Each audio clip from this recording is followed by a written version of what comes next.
എങ്ങനെയെങ്കിലും ഈ സിദ്ദിഖ് സേട്ടുവിൻ്റെ അനന്തരാവകാശികൾക്ക് മുനമ്പത്ത് ഇപ്പോഴും അവകാശം ഉണ്ട് എന്നുള്ള ഒരു തെറ്റിദ്ധാരണ പരത്തുക.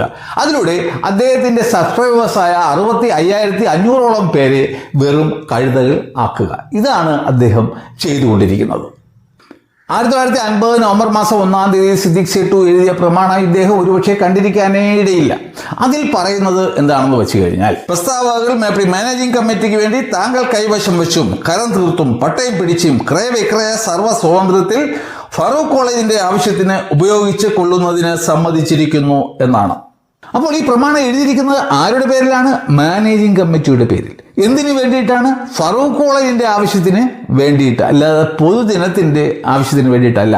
ഫറൂഖ് കോളേജിന്റെ ആവശ്യത്തിനാകുമ്പോൾ ഇൻഡയറക്റ്റ് ആയിട്ട് അത് അവരിലേക്ക് പോകും എന്നുള്ളത് വേറൊരു കാര്യം. കൂടാതെ ഇവിടെ ക്രയവിക്രയം ഉൾപ്പെടെയുള്ള സർവ്വവിധ സ്വാതന്ത്ര്യവും ഉടമസ്ഥാവകാശവും ഒക്കെ വിട്ടു നൽകിയിരിക്കുന്നു. ഒരു ട്രസ്റ്റ് ആണെങ്കിൽ ഈ trust is not an owner. ഒരു ട്രസ്റ്റി ആണെങ്കിൽ ഇത്തരത്തിലുള്ള അവകാശങ്ങളും അധികാരങ്ങളും ഒരിക്കലും ആ സെറ്റ്ലർ കൈമാറില്ല.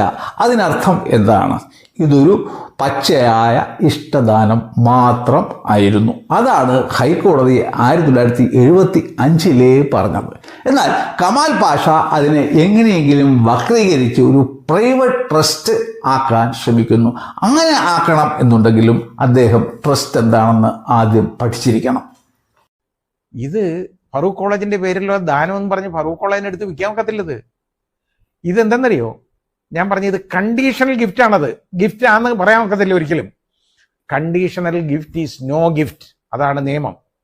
അദ്ദേഹം പറയുന്നത് സിദ്ദിഖ് സേട്ടുവിന്റെ പ്രമാണത്തിൽ ഈ വസ്തുക്കൾ ഒരുപക്ഷെ തിരിച്ചു വരാനുള്ള ഒരു കണ്ടീഷൻ വെച്ചിട്ടുണ്ട് എന്നുള്ളതിനാൽ അതൊരു ഗിഫ്റ്റ് അല്ല, മറിച്ചൊരു ട്രസ്റ്റ് ഡീഡ് ആണെന്നാണ്. അതും കാണിക്കുന്നത് അദ്ദേഹത്തിന് ഈ ഗിഫ്റ്റിനെ കുറിച്ചിട്ടും ഒരു ചുക്കും ചുണ്ണാമ്പും അറിയില്ല എന്നുള്ളതാണ്.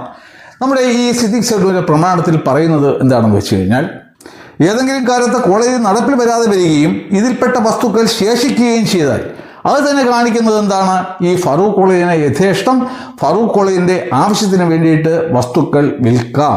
അങ്ങനെ എന്തെങ്കിലും പിന്നെ ബാക്കി വരികയാണ് എങ്കിൽ പട്ടിക വസ്തുക്കൾ മടക്കി എടുക്കുന്നതിന് എനിക്കും എൻ്റെ സന്തതി പരമ്പരകൾക്കും അവകാശവും അധികാരവും ഉണ്ടായിരിക്കുന്നത് ആണ് എന്നാണ്. അപ്പോൾ അഥവാ ഈ കമാൽ പാഷ പറയുന്നത് പോലെ ഈ സന്തതി പരമ്പരകൾക്ക് എന്തെങ്കിലും അവകാശമോ അധികാരമോ ഉണ്ടെന്ന് തന്നെ വയ്ക്കുക.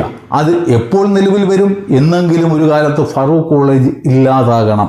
ഇപ്പോൾ ഫറൂഖ് കോളേജ് പ്രവർത്തിച്ച് വരികയാണ്. അതുകൊണ്ട് തന്നെ അവർക്ക് എന്തെങ്കിലും അവകാശം ഉണ്ട് എന്നും പറഞ്ഞിട്ട് ഒരിടത്തും പോകാൻ സാധ്യമല്ല.